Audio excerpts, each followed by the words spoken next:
Hey everybody, it's Jason Lady. I am back to read more monster problems to you. Before I start reading, though, I am going to show you a picture. This is a drawing, yet another one that was sent to me. This one is from James. James is age 9. He is from Chardon, Ohio. Looks like he drew his own monster. Kind of looks like maybe Frankenstein's monster, kind of big with the hair and everything. And what's cool is that just like a lot of us have pets, this monster has his own pet, a monster puppy. So that's pretty cool. You have to figure monsters would want to have pets too, right? I mean, why wouldn't they have a dog or a cat or a hamster or something like that? So cool imagination with James thinking about that. And if you have your own picture, you want to imagine if you had a magic pen and everything you drew became real, just like the character in my story, you can send your own picture in www.jasonrlady.com.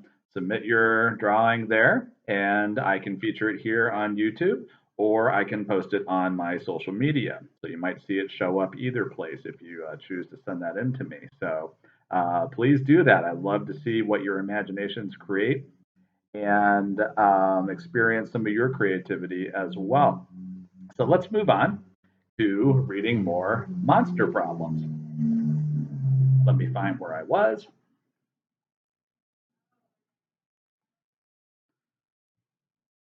Okay.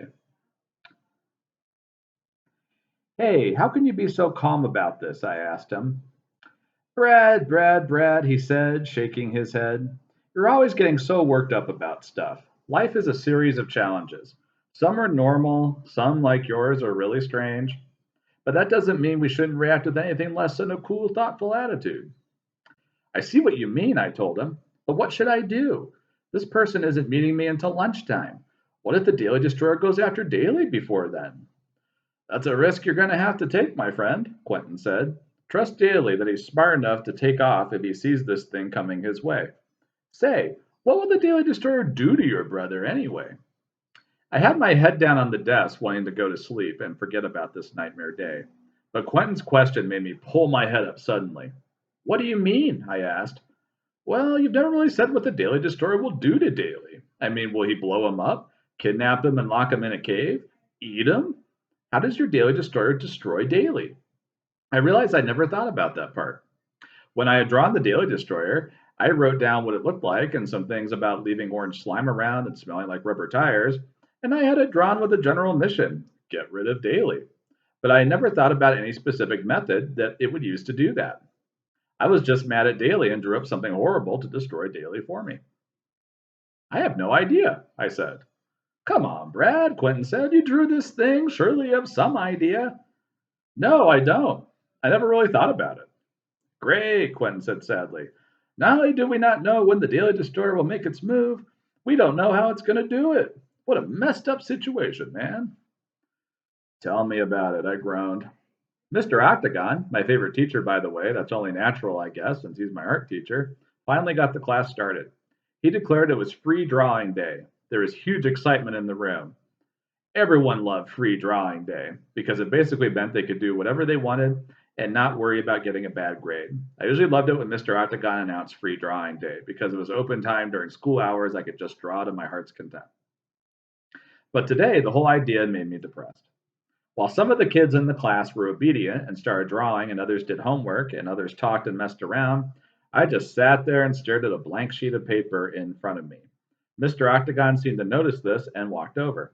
He usually did his own free drawing at his own desk, but somehow he noticed I wasn't myself that day. Mr. Octagon is really tall and lanky like a basketball player. Everyone considered him to be one of the nice teachers, and all the teachers liked him. It helped that his class was so easy. No one liked Mr. Lug or Mr. Bellwhopper, the math teacher. Brad, is everything okay? You seem like you're having trouble today. What do you mean? I asked, though I knew full well what he meant. Well, it's just that you've been staring at a blank sheet of paper for a while now, he said kindly. I think we could both agree that's not normal for you. Usually you've drawn about 5 or 6 pictures by now. Quentin knew I liked talking to Mr. Octagon, and he made a point to at least look like he was doing something else and not listening. No one else was in earshot. I decided it might be nice to get a little friendly adult perspective on what was going on. You see, drawing has been hard for me lately, I began. Mr. Octagon nodded, prompting me to go on. I've been doing it too much. Way too much, I guess. I got in trouble in Mr. Luke's class for drawing during a lesson. My mom and dad took away all my drawing stuff until I can get my grades back up. My art teacher looked pained. Yeah, I heard about the school calling your parents. And I also know about your last report card. Your parents weren't too pleased with it, huh? Nope, I said, not surprised. Mr. Octagon knew all that stuff. Mr. Octagon seemed to know everything that went on around the school. I was kind of surprised when Mr. Octagon sat down next to me. Most teachers would just stand over a kid and talk down at them. But he sat down and talked to me on my level, sitting back and relaxing like he was on a front porch swing, chatting with one of his neighbors. You know, Brad, I had a hard time in school too, he told me. Yeah? I asked him, kind of shocked. You always think your teachers were ace students in their time. They have to be to become teachers, right? Oh, yeah. I was kind of like you, drawing all the time, getting in trouble for drawing too much. But it was so hard. It was not like I did it to misbehave on purpose. It was just like I liked drawing so much. That's exactly it, I said, nodding. I just can't help myself sometimes. I think I know how you feel, he told me. He sighed and was looking at the tabletop. I guess he was remembering what it was like to be my age or something. I was imagining a kid version of Mr. Octagon, getting in trouble with his science teacher when he was young. But the thing is, he went on, people like us, we're not so different from other people. Some people love sports, or they love math, or they love to cook, whatever interests them. I remember my dad telling me this when I was around your age. You don't want to know what year that was. You would probably think I was ancient, that I fought in the War of 1812 or something.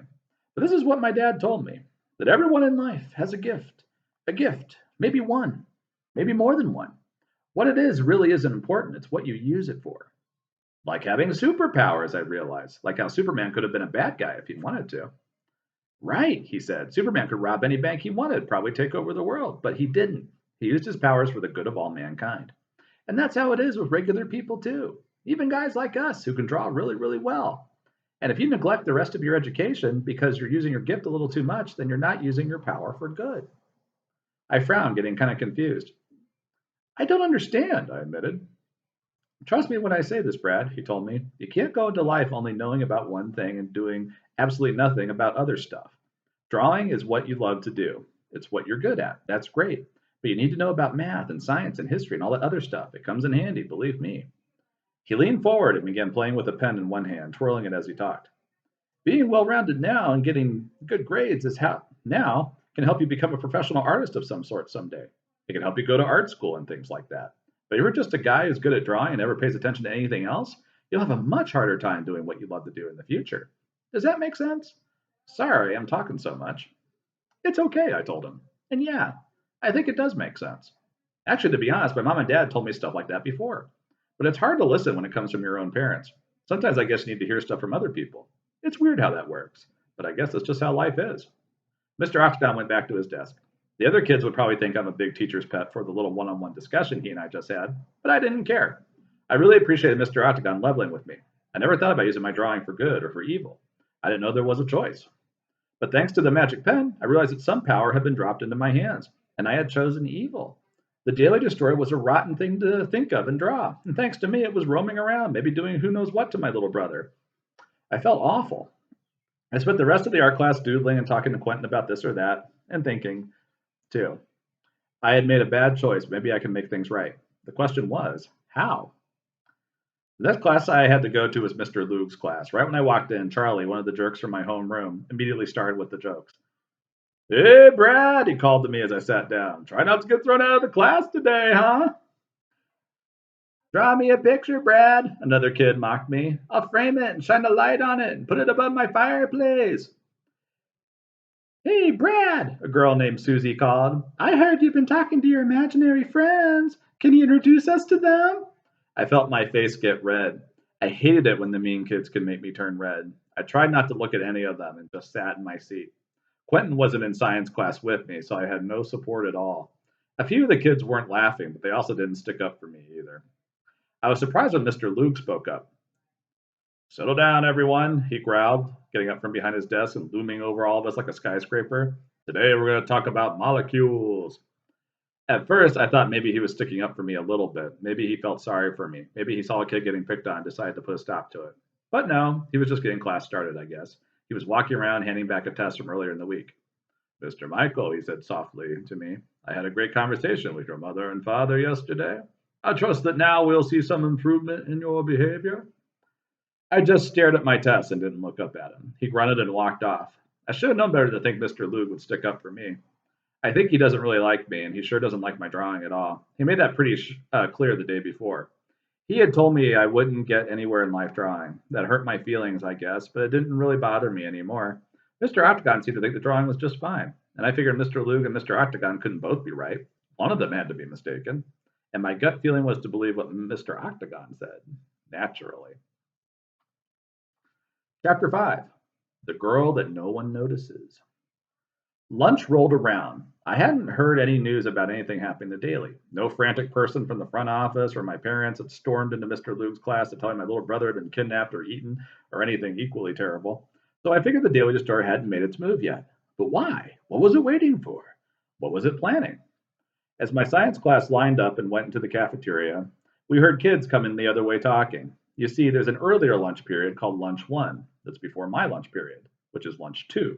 Yeah, they're pretty creative, the way they name those, huh? Anyway, the kids from lunch 1 were telling us that the lunchroom was totally out of tater tots. The kids around me were groaning and complaining. We all loved it when they served tater tots. In fact, it was really unusual when they didn't have them at lunch. I wondered what had happened. I imagined the tater tot truck being hijacked by the Potato Liberation Front or something like that. But while I was going through the line, getting my ham and cheese sandwich, apple, carton of chocolate milk, and chocolate chip cookie, I heard a couple of the cafeteria workers talking. All the tater tots were eaten? One of them was asking another. Yeah, all of them. Looks like a bear or something broke in and ate them all. Craziest thing I ever saw. Well, let's get busy cleaning up that orange slime that's all over the storage freezer. What kind of animal leaves behind orange slime anyway?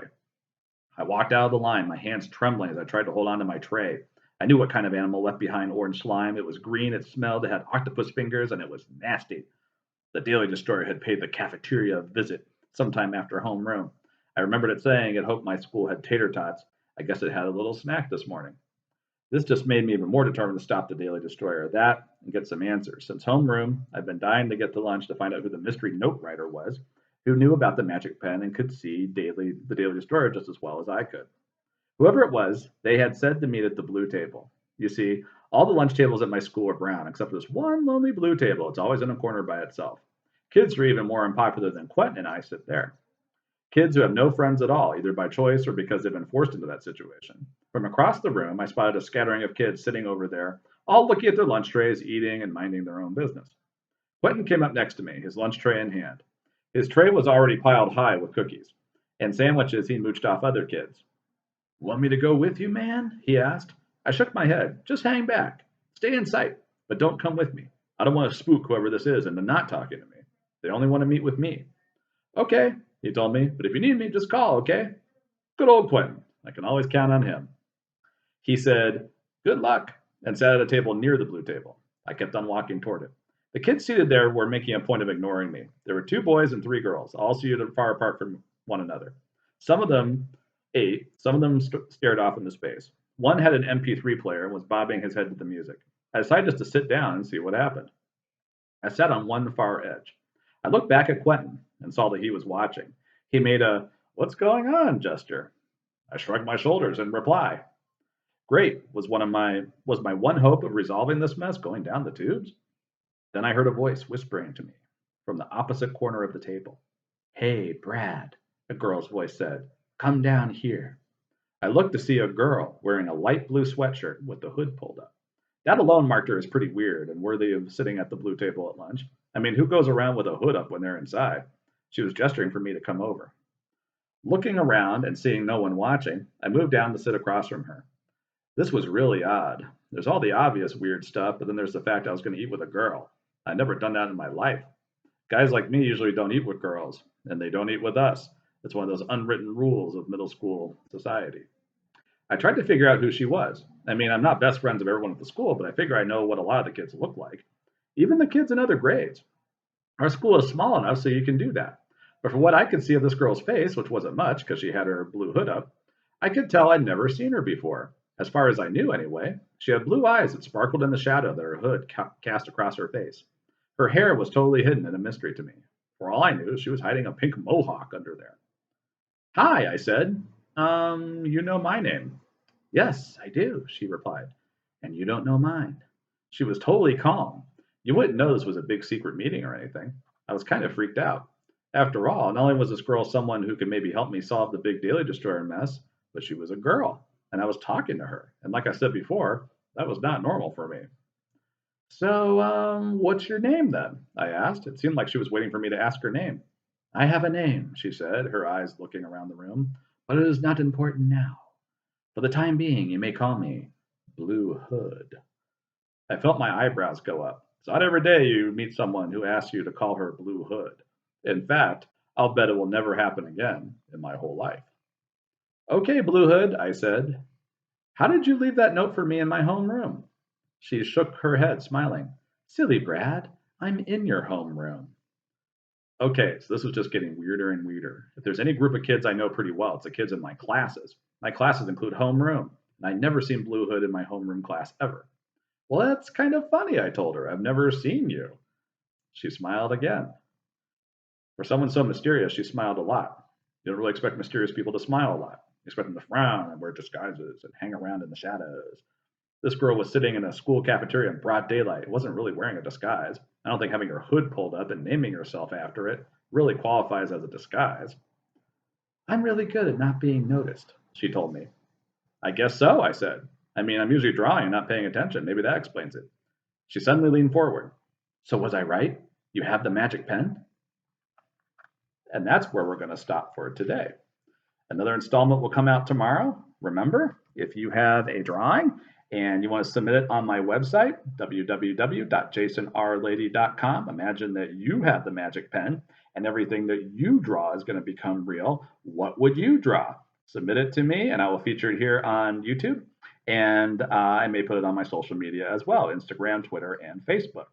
You can find me on Facebook, Jason R. Lady Author is how you can find me there. And feel free to like my Facebook page while you're there. Subscribe to my YouTube channel here. You can also follow me on Twitter, which is Jason Lady Author. And I'm on Instagram at Jason R. Lady Author. So come find me, follow me, and you can see more videos and news about me. And we'll pick up with more monster problems next time. Thanks. Bye.